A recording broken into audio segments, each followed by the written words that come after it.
Sam Lawton e seus colegas estão a caminho de um retiro da empresa. Enquanto o ônibus atravessa uma ponte suspensa, Sam tem uma premonição de que a construção entrará em colapso e todos morrerão, exceto sua ex-namorada Molly Harper, em quem ele ajuda a atravessar a ponte com segurança. Em pânico, ele convence várias pessoas a deixar a ponte antes do desmoronamento, entre elas Molly, seus amigos Nathan Sears e Peter Friedkin, seu chefe Dennis Lapman e seus colegas Candice, Hooper, Olivia Castle e Isaac Palmer. O agente do FBI, Jim Block, não acredita que Sam seja responsável pelo incidente, mas assegura que ficará atento a ele. Durante o memorial em homenagem às vítimas, o legista William Bloodworth diz aos sobreviventes que a morte não gosta de ser enganada e os adverte para ter cuidado. No entanto, eles ignoram o aviso e vão embora. Mais tarde, Candice está treinando ginástica artística enquanto Peter, seu namorado, a observa. Uma reação em cadeia faz com que ela morra ao saltar de uma barra assimétrica, caindo e quebrando a espinha e vários outros ossos. Peter entra em desespero.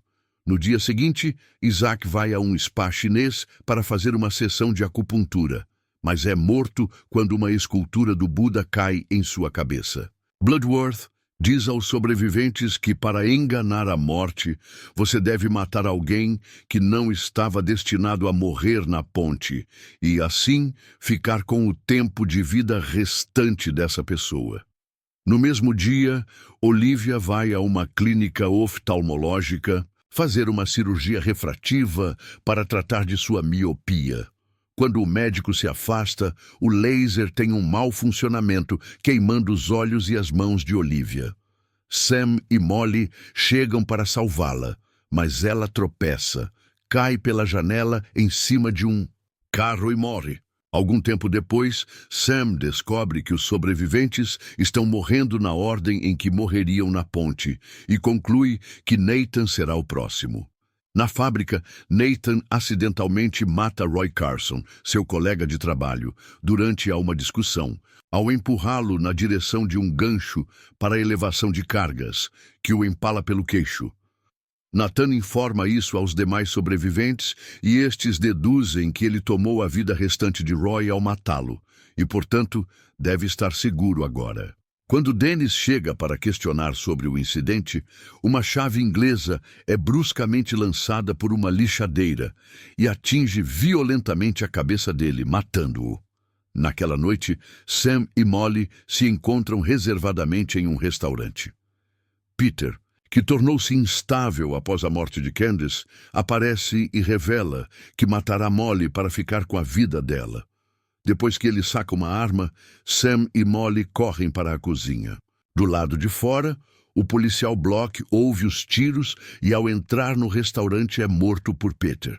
Acreditando que está a salvo da morte, Peter decide matar Molly e Sam para se livrar de qualquer testemunha. Os dois homens lutam e Peter deixa Sam inconsciente. Quando Peter está prestes a esfaquear Molly, Sam desperta e o mata, apunhalando-o pelas costas com um grande espeto. Sam acredita que tomou a vida de Block, teoricamente passada para Peter. 2 semanas depois, Sam e Molly embarcam em um avião para Paris.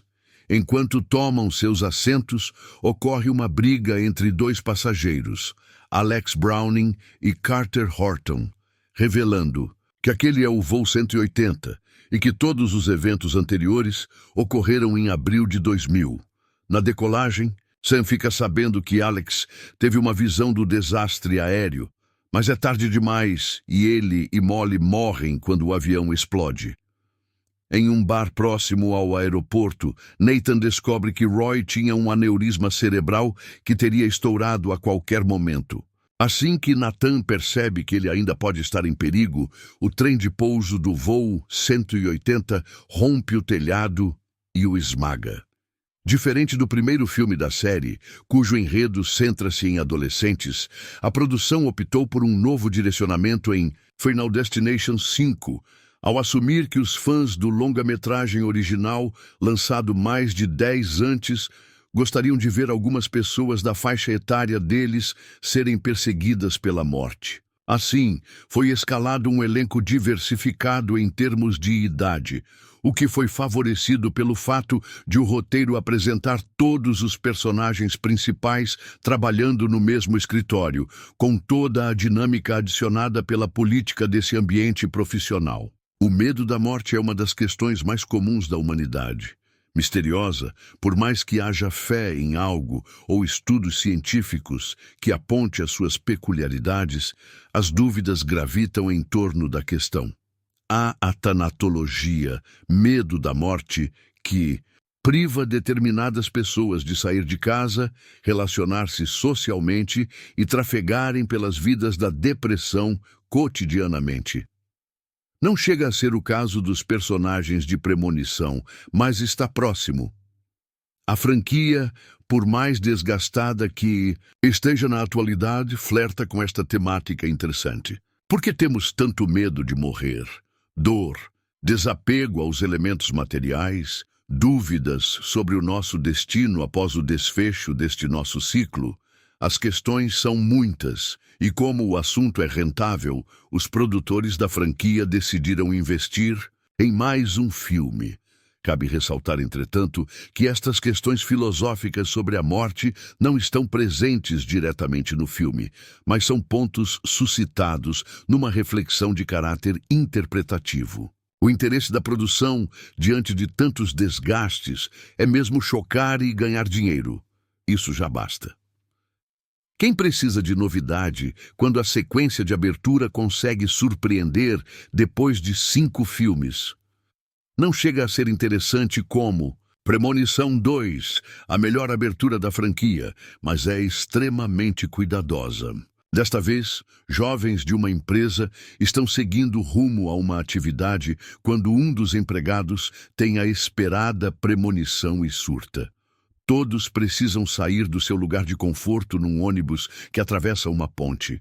Em seu momento de desespero, carrega consigo algumas pessoas e as salva, temporariamente, da morte.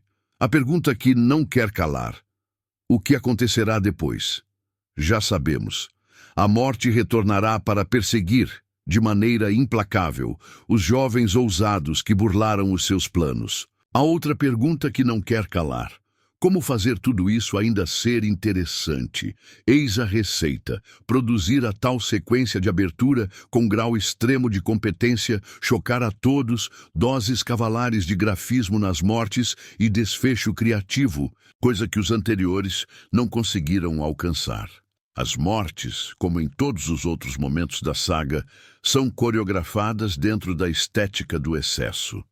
Não são novidades, pois parece um pastiche de tudo que já foi feito antes. Com o uso do 3D, a narrativa abusa dos objetos jogados na tela, mas não chega a ser tão exagerado quanto no 4º episódio. Os efeitos especiais são o carro forte do filme, pois com a evolução tecnológica, a narrativa alcançou um patamar bastante elevado de realismo em determinados trechos. Como já sabemos, os jovens inicialmente dispersos começarão a se comunicar e andar em grupos, depois de perceber que a morte possui um plano para eles. Um a um, começam a morrer impiedosamente. Desta vez, os personagens são razoavelmente melhores que os antecessores, partes 3 e 4. A montagem e a direção de fotografia também são eficientes. Fornecem o tom necessário ao filme, sem depender de ferrões musicais para impactar. E por falar em som, estranho observar que a franquia não faz as suas apostas numa boa trilha sonora, pois a questão musical não é expressiva em nenhum dos 5 filmes. O sopro de criatividade próximo ao desfecho não foi bem encarado por todos na época, mas considero a melhor opção dos envolvidos na produção. Uma das pessoas a encabeçar a lista da morte surta e decide antecipar algumas mortes, tendo em vista burlar os planos da ceifadora de vidas. Não chega a ser pânico encontrando premonição, mas é premonição oxigenado, numa tentativa sagaz de sair do lugar comum dos dois antecessores, os momentos mais inoportunos da saga. O final, da mesma forma, é igualmente interessante, pois brinca com o caráter cíclico da vida e relaciona os filmes de maneira inteligente. O que esperar de um título desses numa sala escura? Sem querer abusar de seus dons premonitórios, está na cara que o palco já foi armado para se encontrar mortes absurdas e sangue. Nesta sequência você tem duas coisas novas que podem ser aproveitadas, mas como o filme é de suspense, para entrar no clima, deixe para conhecê-las na medida em que vai lendo o texto. Achou estranho? Não liga não. Essa turma que escreve, ou acha que escreve, gosta de experimentar. Falando em experiência, seria interessante o espectador estar pronto para algumas cenas agoniantes, outras com toques de humor, de tão absurdas, e efeitos especiais bem legais. A cena da ponte, por exemplo, é espetacular, mas aceitar exageros será primordial, assim como relevar a naturalidade com que os personagens lidam com determinadas situações. Afinal, é um filme de ficção e o quinto de uma marca. Inscreva-se no canal, curta e comente o vídeo. Muito obrigado